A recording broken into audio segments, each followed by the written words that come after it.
Sorry, did I wake you up there? Good afternoon.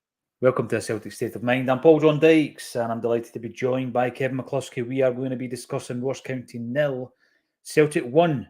David Turnbull scoring just before the half-time whistle was blown. Kevin, it was Celtic's third goal of the afternoon, but we go in 1-0 up. That's what we're going to be talking about. Quite an eventful first half. All Celtic, of course, but loads of talking points. Yeah, indeed. I was actually just trying to write down a few points just before Turnbull scored the goal. And I've got, there's maybe 6, 7, 8 kind of points that you could talk about in that first half up to the goal itself, the one that actually counts. I think it's been a pretty good first half of football, right? I mean, obviously the sending off had changed things in one sense. That County then didn't have any real attacking threat. They might have had some if they kept the 11 men in the park, but to some degree, I suppose it didn't change the narrative that much that we were always going to be the team on top in the ascendancy. Lots of possession, uh, lots of patience, I think, as well, to try and break down a stubborn defence. Give County credit. They've packed the box, they've made it really difficult for us to get through, but we've shown the perseverance. And David Turnbull, who I think probably has been the best performer on the park in the first 45 minutes, gets the goal, and it's a really good goal as well. So fair play to him for all the stick I was giving him before in the pre-match. He's stepped up and he's done that thing though that I did say that he can do, which is hit the ball from distance from outside the box, and he's got that threat that not very many players in the team have got. And it's a really good goal.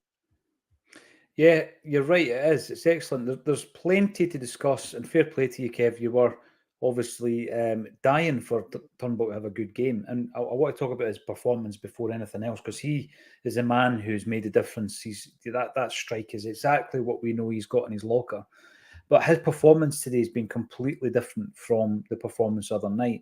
If you're scoring goals, particularly from midfield, you cannot continually be ignored. That much is true. And he was 4 and 6. That's him 5 and 7. That was mental calculations. That's Wow. good maths, by the way. Well done. Rapido, yes, Well five done. and seven from the midfield. And that kind of contribution cannot be ignored. It absolutely cannot. But I'm more impressed with his performance today. I felt against St Mirren that he disappeared for large chunks of the game, Kev. I think he's been involved in a lot of our offensive play this afternoon. He was clearly willing to try and shoot from distance. That wasn't his first effort. I think there was 3 or 4 in the first half, one of which obviously has gone in. And it was a brilliant goal. And we've said this before, and Kevin Graham was talking about it on Thursday. There are only so many players in the Celtic side who can do that from distance. You rewind back to Brendan Rodgers' first tenure, you had Tommy Rogic who could do it. Out of nothing, Kev, when the chips are down and you've got big blocks of 4 in front of you and it's hard to break down, resolute defences, Rogic could pull something out the bag. He could pull a rabbit out the hat. You also had Stuart Armstrong who did it, Paddy Roberts, Moussa Dembele. I'm looking around the Celtic side at the moment. We don't have that kind of threat from distance, but Turnbull is one of those guys who can do it, and he's shown again today. So hats off to David Turnbull. And just to reiterate, Kev, you can make a point about players not playing well or why they're out of the side. You still want to see them doing well. So at half time, you're sitting here and you're delighted. You're delighted that he's got the breakthrough. Exactly. To be perfectly honest with you, Paul, I don't really care who scores the goals for Celtic as long as they're scoring goals for Celtic. If the scoreline at halftime is 1-0 Celtic, I'm a happy man because we're in front. That it's David Turnbull that scores the goal is great because he's completely deserved it. I think if you look back at some of his performances this season, the point I would make about him is that his goals have sometimes overshadowed poor performances. So he stays in the team because he's scored a goal, but his general play has been pretty poor. Today, in that first 45, if he doesn't score that goal at the end of the first half, I'm still going to say he's been the best player in the park because he's put in an absolute, really good performance. He's been the one that's been trying to make things happen. And the goal's the icing on the cake for him. We spoke on Wednesday night about the amount of goals that he scored from corner kicks. It's 4% of corners lead to goals. Almost every single one of his corners today, though, has led to a chance.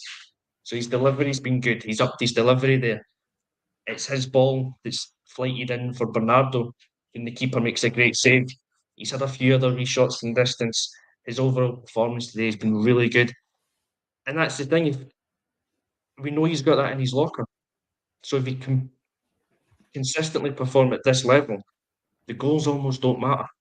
Because you look at Matt O'Reilly last season, consistently played well, but never scored until the last few games of the season. But Yeah. you'd never stop him. If Turnbull can keep to this level of consistency, then you've got a right good player in your hands. So the ball's definitely in his court. I don't want to say anything negative about him now because, as I say, it was a man of the match first half, and it's a great goal, great strike. Yeah, and he's doing things, as I said before, that no other Celtic player, maybe with the exception of Palmer, who's not in the park, have been doing. You know, taking the strikes from distance and opening up a really tight packed defence. Ross County have got to be tight and compact because they've lost a player, and quite rightly so. It was definitely a red card. And there's been a few other flashpoints that have gone to VAR. As I said, Celtic scored 3 goals in that first half. 2 of them were chopped off. The first one from Scales, chopped off due to apparently his challenge. He was fouling a defender. The second one, I'm not convinced the second one, and I'll tell you why, Kev. Right.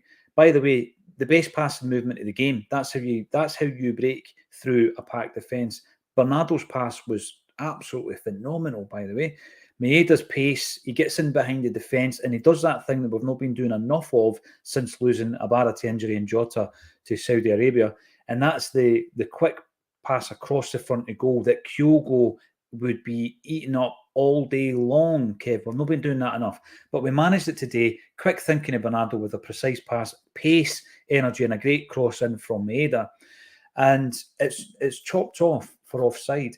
Now, my biggest issue here, Kev, right? I'm looking at the images, and I'm going to go back to the Champions League games that we've been watching where they go to VAR, and what you see is conclusive images of an offside decision. You can tell if it's a toenail away from being offside, right? You can tell because the images are so good quality.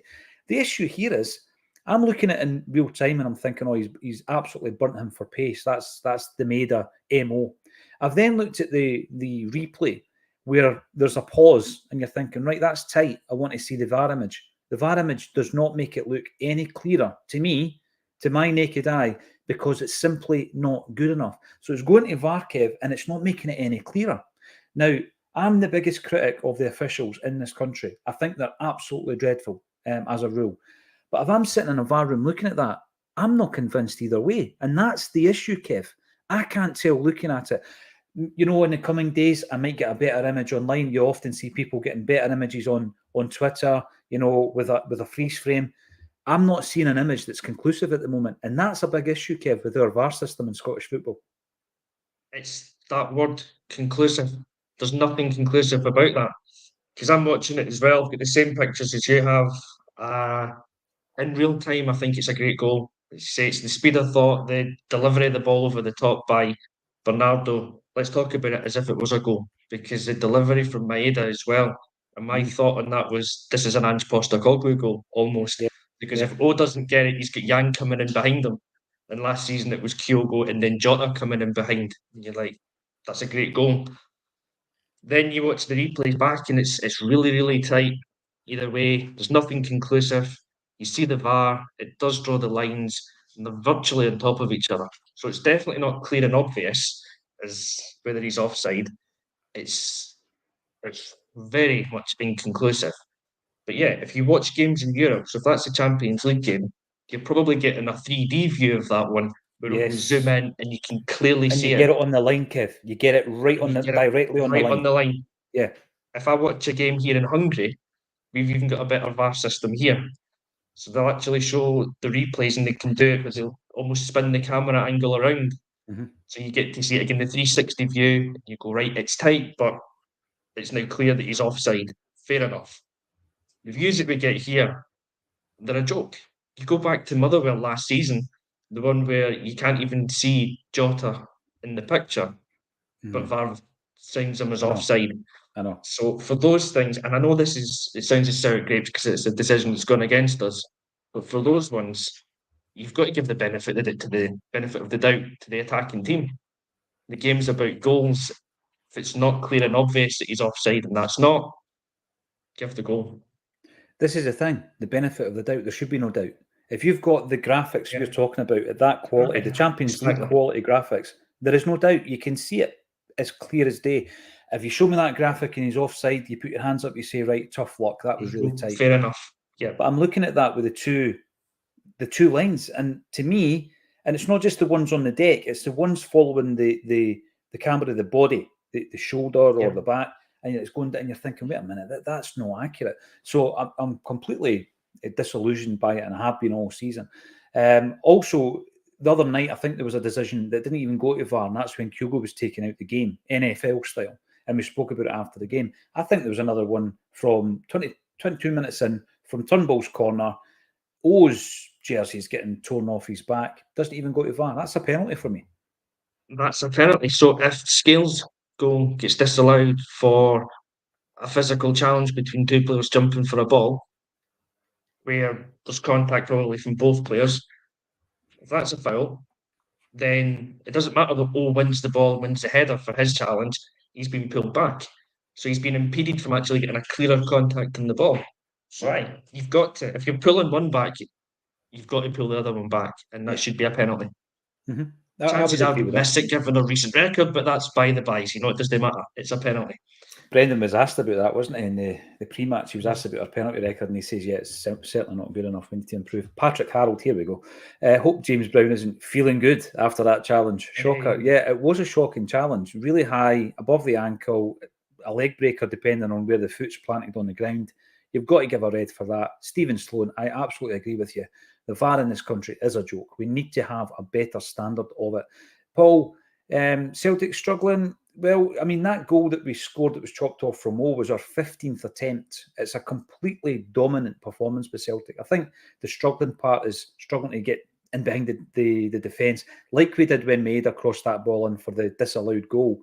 I think that's the bit where we're struggling, but it's difficult. Ross County are very well organised, and I get that, you know, there's, like as Pigeon M says here, the Ross County team is built up from rejects from the third and fourth English leagues, and we can't open them up. What managers like Malky Mackay and Stephen Robinson do is they bring in players who can fit their plan, their game plan. Yeah, they're not the most sophisticated individuals, Kev, but they can play a game plan, which is very difficult to break down.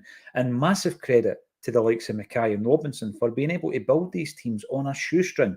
By the way, we're up against it. It's away from home. We've got to find a way. We've got the quality to find a way. We were talking before the game, Kev, around the amount of, obviously, introductions to players who haven't been playing, like Bernardo back in the side, didn't start against St Mirren. I think he's played decent in the first half. His best passing movement was for the goal that we've been discussing, but he seems to be tiring again, and I think that was a feature of his game against Hibs, wasn't it? So I would expect not for him to be hooked at half time, but I'm thinking a change maybe 10-15 minutes into the second half. Yang is getting the Fir Park treatment because obviously it was his fault that the guy tackled him on the shin, and he's getting booed every time he touches the ball. He must be looking at his teammates thinking, what's going on? That's the second time at an away ground I've been booed for the entirety of the first half. But the reason I'm bringing it up, he doesn't look spooked, Kev. He did look spooked at Fir Park. He seems to have learned his lesson from that one. And I'm glad Patrick Harold got in first with the pun on James Brown, because I had one written down before the VAR sent him off saying, you know, Yang will be looking to do the big payback on Brown at some point. Keep but them obviously coming. Didn't get the chance. But I've been really impressed by him, actually. And I was thinking back to that game at Fir Park where he shrunk big time under, we'll call it the abuse from the crowd, but the effect that had on him. Today, he's getting booed, but he's just not letting it get to him at all. He's taking his man on inside and outside. Good bit of He's been defensive very work as well, impressive Kev. Did so you notice far. that? And he's Tracking back. he's digging back as well. Yeah, he's tracking back. Mm-hmm. So I've been really impressed by him. All round performance really good. And even his little one at the end, you know, the commitment to try and go for that through pass. And then But the Gogic wasn't intelligence, there I to suppose I'll protect call him it. as well, though, Kev. Well, that's why he pulled out of it. I was just going to say the intelligence to pull out before he hit the keeper, because he knew he didn't have Gogic to stand up for him. But he's been really impressive in that half. And actually, I think both the wide players have. I think Maeda's done pretty well as well. He has. When he's had the chance to run at his man, he's done well. If only he could just stay on his feet a wee bit. I've noticed he's one of a few players that's slipped more than once in that first half. But, it's been a good performance. It's been a good performance. It's been dominant. We've got the goal, so it's all sunshine and roses.